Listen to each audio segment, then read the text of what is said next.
Push, not as important, in my opinion. There's certain activities in the push. Yeah, it's effective, depending on what sport you play. Like if you're an NFL player, yeah, push is very important because if you're a lineman and you can't push people, then you're fucking useless, right? You're not going to make jack shit and you're going to be kicked out of the league in 2 minutes. If you are a soccer player, push is not an important movement. Not.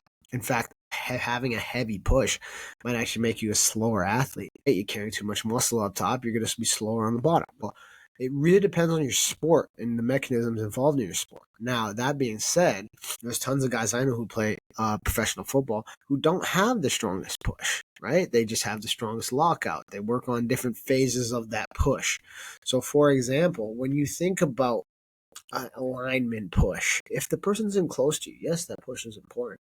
But most of the time, if you're able to lock the arms out and hold them there, that is key phase. So those are isometric holds. So isometric holds are a lot more important in those kind of sports than they are in the whole pushing motion. So you want to maybe, if you're working in those aspects, you want to work on maybe isometrics, so holding people in certain positions. Right? I look at a sport like jiu-jitsu. This is my expertise.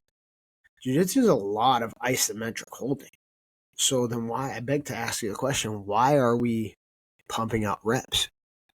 Right? One of the things I was showing my students the other day is if you want to get a better, stronger triangle, at the end of practice, get one of the slam balls, put it in your triangle, put it in your rear naked choke, put a timer on your phone, and squeeze for 30 seconds. Those activities are going to make you stronger and those kind of things. Like, for example, one of the movements I use to help with my isometric holds, especially my arms, because when you're doing jiu-jitsu, MMA, yeah, we got strong biceps from holding gable grip and all that kind of stuff, is Zercher squats. So you're squatting with the bar out here.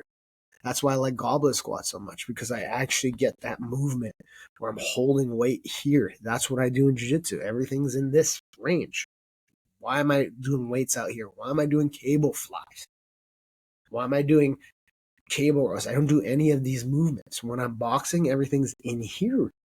Everything's in tight.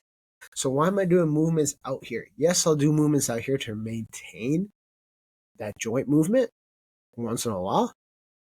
But movements out here aren't making me stronger. Movements in here are making me stronger.